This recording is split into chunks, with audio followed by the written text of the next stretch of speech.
Hello everyone, welcome back to another very exciting chess game by the magician from Riga, Mikhail Tal.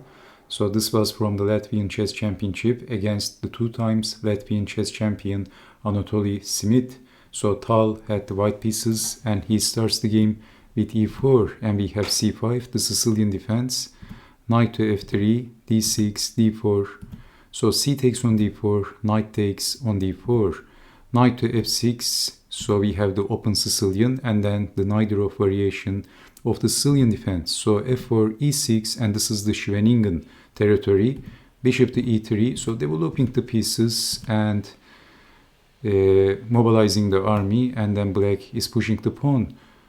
Tal castled and then lining the bishop with the queen and maybe threatening to push the pawn and then attacking, as you can see, after moving the knight, attacking on e4. So prophylactic a3, so developing the knight, and Tal pushed the g-pawn g4, a very aggressive move, a very risky looking move by Mikhail Tal, pushing the pawn in front of the king and relentlessly, wildly charging his opponent with pushing the pawn in front of the king. Usually it is quite a risky idea when you play moves like this. So a prophylactic move, g6, and also black has more grip on f5, but Tal is pushing the pawn again, and then black is defending the knight. Well, Mikhail Tal says, go ahead and castle in the king side and make my day. So black, of course, after, as you can see, Tal is advancing slowly in the king side. So black didn't want to castle in the king side, he castled from the queen side. When both players castles in the opposite directions, it is said that that chess game is going to be a very exciting chess game, especially when Mikhail Tal is playing, and in this position Mikhail Tal kept his eyes on the prize and he played an incredibly aggressive, reckless looking, irresponsible looking, a wild, sacrificial move. Well, he sacrificed his knight out of the blue. Knight takes on b5, incredible. So this came out of the blue. And Mikhail Tal is just being Mikhail Tal. I mean, because it is not so clear how white is going to win after this move. So there is no immediate winning threat. So, okay, black simply captures the knight and then knight takes on b5, and this is attacking the queen, and this knight became a monster piece. So queen has only two safe spots in this position. So one is queen to a5 and the other move is queen to b8, and both scenarios is not clear how white is going to win. So for example, I mean, in this position, Mikhail Tal's opponent, as I said, who was the two times Latvian chess champion, not a weak chess player, but Mikhail Tal is playing like so reckless, with playing daring, sacrificial moves, with extremely wild attacking moves. So he is also extremely confident.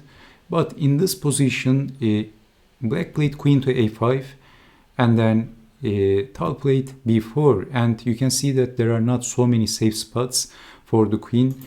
But in this position, queen to c6 is not a move because of knight to a7, forking the king and the queen. So if queen to b8, you might ask what happens if queen to b8, then bishop to d4, and okay, there are so many different possibilities in this position, but if e5, then takes, and if knight takes, then knight to a7.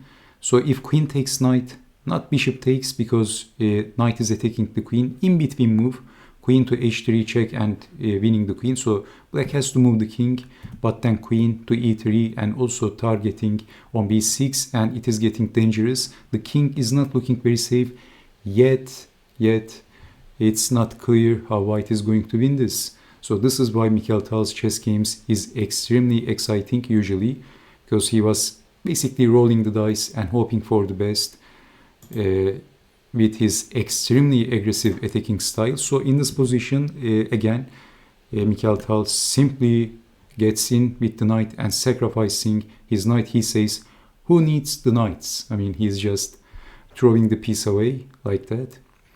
But we didn't see queen to b8. We see queen to a5 by Anatoly Shmit. And then Tal played b4, and where is the queen going? Not obviously queen to a6 because of check, and then winning the queen, discover attacking the queen with the bishop. So queen to a4, and then check, and we have moving the king. Again, there are so many different possibilities in this position, and then bishop to b5.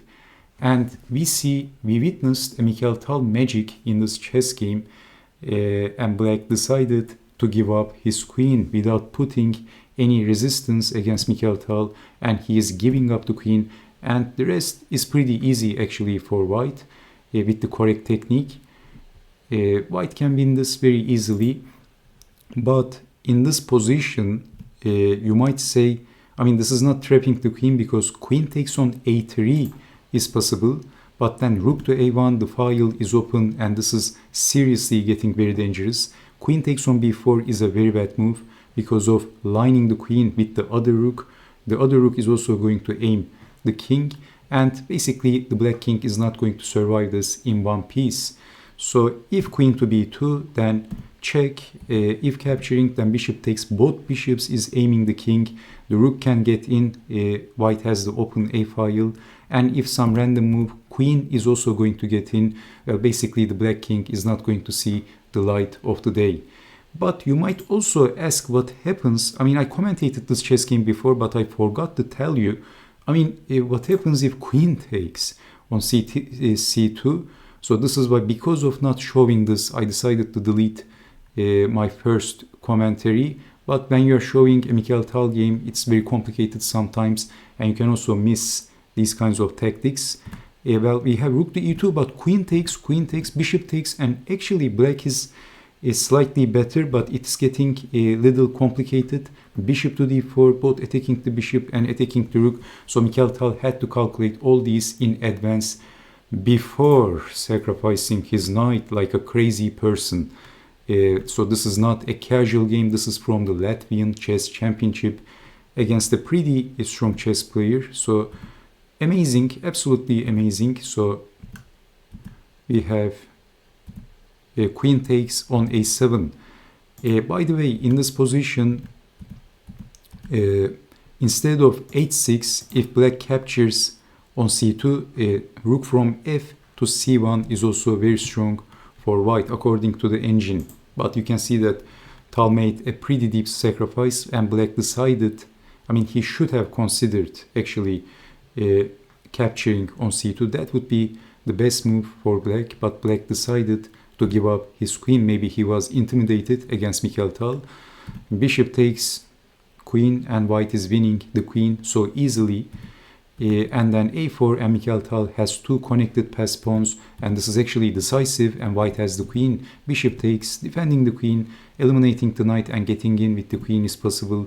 So we have rook to d1, h takes on g5, some prophylactic moves, and then rook to d4, shuffling around, and then rook to d2, bishop to e5, queen to e3, capturing the knight, capturing the bishop is a threat. So bishop goes back, and then c4, and if bishop goes back, then bishop takes, knight or rook takes, and that's game over. And basically black's position is collapsing. So knight back, capturing the bishop. Black played one more move, and then he resigned because of queen to c3. And after this move, the queen can get in. White can push the pawn, trapping the bishop, capturing the knight, rook takes bishop, and then queen takes rook. Disaster everywhere. Absolutely disaster. What a disastrous chess game for Anatoly Shmit. What happened to Shmit? Why did he lose? I mean, what the hell has happened to him? Tal happened. Yes, that's exactly what happened to him. Mikhail Tal happened. So we witnessed another Tal magic in this chess game. He sometimes gets he somehow gets away with it after making those crazy looking sacrifices, and this chess game was no exception. That's why we like Mikhail Tal's chess games, because they are extremely risky looking and wild and aggressive. So this was just another day at the office for Mikhail Tal. So thank you so much for watching. I hope you have enjoyed watching this chess game, and I hope to see you next time. Take care, do take care, and bye bye.